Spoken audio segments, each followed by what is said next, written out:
Tonight on Bridge City News. In Minneapolis, a city consumed by grief and rage. The police, the protests, the pain of past and present. You could call it the COVID-19 combo.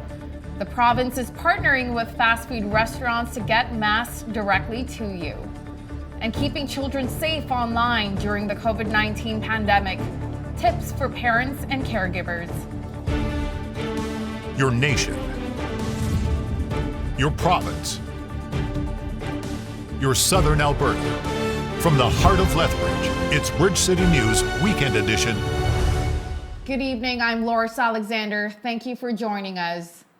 Minneapolis is a city that remains on edge. These confrontations across the United States show the anger that has been provoked by the death of George Floyd, an unarmed black man in police custody. The officer directly involved has now been arrested. Former Minneapolis police officer Derek Chauvin has been charged by the Hennepin County Attorney's Office with murder and with manslaughter. He has been charged with third-degree murder. We are in the process of continuing to review the evidence. There may be subsequent charges later. Between the overnight unrest, another police incident. This one captured the arrest of a CNN television crew. CNN reporter Omar Jimenez was on the street doing his job when police began to lock down the area. The crew's arrest was met with a chorus of outrage from CNN and other news organizations, which was echoed by Minnesota's governor, who apologized. I take full responsibility. There is absolutely no reason something like this should happen. Calls were made immediately. This is a very public apology to that team. It should not happen. About an hour later, the crew was released without charges.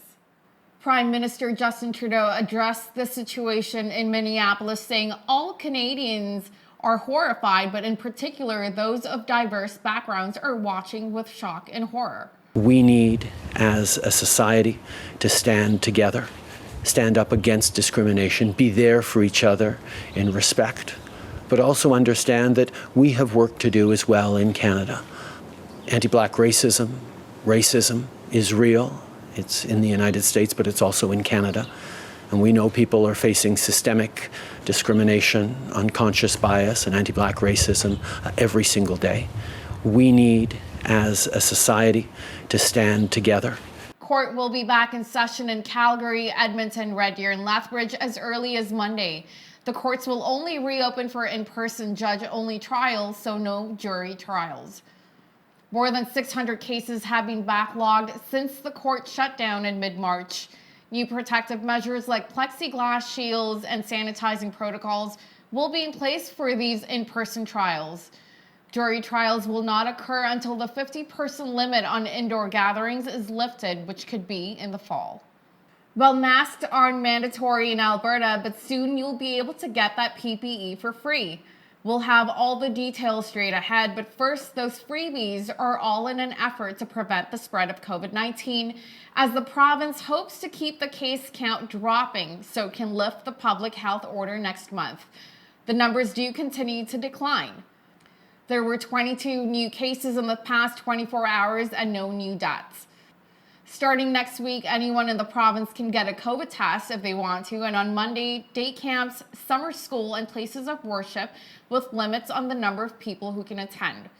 Now onto those free masks. Anyone can get them at the fast food restaurant chains the province has partnered up with. 20 million non-surgical masks will be distributed to Albertans. Working with the Alberta government to hand out packages of non-medical grade face masks to members of our community free of charge. They will be provided through the drive-thru only to promote safe social distancing. For more information, please visit alberta.ca/masks or call 311. So we'll be starting early June and we'll be proceeding with the program while our supplies last. The free non-medical masks will be available for pickup from the drive-thrus of A&W, McDonald's, and Tim Hortons starting in early June. Many are anxiously waiting for the lift of the 30-day supply limit on prescription drugs. The limit has been implemented to prevent the stockpiling of medications during the COVID-19 pandemic and ensure a continued supply. We spoke with a local pharmacist about their thoughts on the restriction. The main challenges are, right, as a pharmacist, like I have to spend more time, I should be spending more time on a patient care. Now the more time I'm spending is to procure all the supplies for the medications. So rather than doing my pharmacist duty, I am more doing a warehousing duty right now. As a country, we are dependent on other countries for the medication supplies, which is a very sad thing. If we would be like manufacturing from the raw material to the drug here in Canada, it would have been a wonderful thing.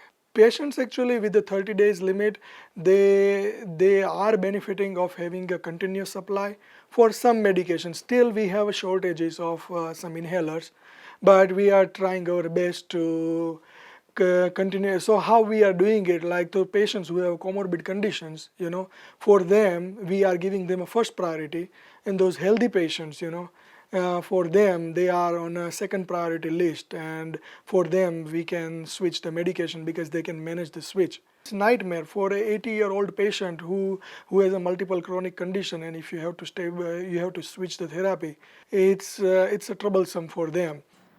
An increasingly tech-savvy population of minors, combined with millions of students involved in remote learning during the COVID-19 pandemic, has created more scenarios for kids to be exploited.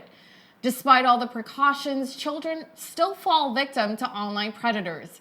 We spoke with 2 local psychologists about the important things parents can do to protect their kids from the dangers of the online world, including pornography. A lot of shame, a lot of guilt, a lot of hiding. We see some isolation, right? This material is built to attract some of our, deepest desires, right? And so, in the same way that junk food is appealing to a lot of people, well, pornography is built to be appealing to especially someone who's got the hormones just going crazy, right? So you can get drawn into to the point where you might prefer a screen to an actual person. Having conversations with them, staying connected with them is the best approach.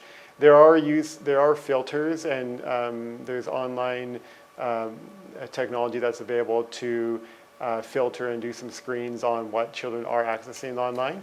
But the best kind of resource for parents is to have an open and engaging conversations with their children. So, and not to blame or not to really get upset when they do something inappropriate online. Now that playgrounds have reopened, parents are flocking to get out and let their kids run around. As Micah Quinn explains, for parents, it's a huge relief for little ones who have been cooped up far too long due to the pandemic. Parents in Lethbridge are finally able to bring their kids back to playgrounds now that the city of Lethbridge has re-announced the opening of playgrounds starting today. For most parents, it's a sigh of relief. For Salim Barwani, it's nice to be back in Lethbridge to visit, and he headed down with his family to Henderson Lake for the day to check out the park and playground. We spent part of yesterday here as well as today as well, and it's a beautiful park. Barwani says his 6-year-old daughter is enjoying the park and getting back to a new normal. Always looking forward to the park's reopening. Really hard for her to be indoors. Always wanted to go out and explore, and just being cooped up in the house was very, very hard for her. David Ellis, the parks manager for the city of Lethbridge, says the city will not be providing hand sanitizer for playgrounds, and families should bring their own. We cannot really provide alcohol-based hand sanitizers at playgrounds just because of abuse and stuff, so no, there won't be. Lethbridge County is also saying to use hand sanitizer immediately after going off of the equipment as well. For Bridge City News, I'm Micah Quinn. The Lethbridge Bulls will not have a season this year. The Western Canadian Baseball League Board of Governors voted unanimously to cancel the WCBL season because of the COVID-19 pandemic. BCN's Ainsley O'Reilly explains how government regulations and coronavirus protocols have impacted the league. It is heartbreaking that we have to go a summer without baseball, says the WCBL in a statement earlier this week. Bulls general manager and league president KVAME says that summer baseball means so much to so many. To have, their college age, those years, and those years are limited. I mean, it's really sad for the players. They lose out this entire spring and summer of their college and their college summer baseball. Empty stands and an empty field. That's how Spitz Stadium will stay for the remainder of the summer. There won't be a 2020 season because of all of the restrictions due to COVID-19. Social distancing, border closures, and player transportation are a few barriers the league just can't overcome. We all learn that this is not just about baseball. This is about a world crisis, and we all have to do our part to bear through it, and I think the players will be fine. With an abundance of time to prepare, WCBL league officials are getting a head start on next season. So seriously, we talked about it on the Board of Governors call, and we talked about the ability to sign players earlier for 2021. I mean, we want to give the players that are on our club that want to come back an opportunity. So we're in discussions with them, immediately, and we can start to sign for 2021 later in June. For Bridge City News, I'm Ainsley O'Reilly. Recapping one of her top news stories, Albertans will be able to pick up free non-medical masks from the drive-thrus of A&W, McDonald's, and Tim Hortons starting in early June. And a look at weekend weather. For those who are getting antsy about heading outdoors this weekend, a lot of sunshine. Today mainly sunny with a high of 29, and tomorrow a high of 22. Is reopening Canada too risky for public health? John Robson, a columnist for the National Post, speaks with BCN's very own Jeanette Roche. That interview is coming up next.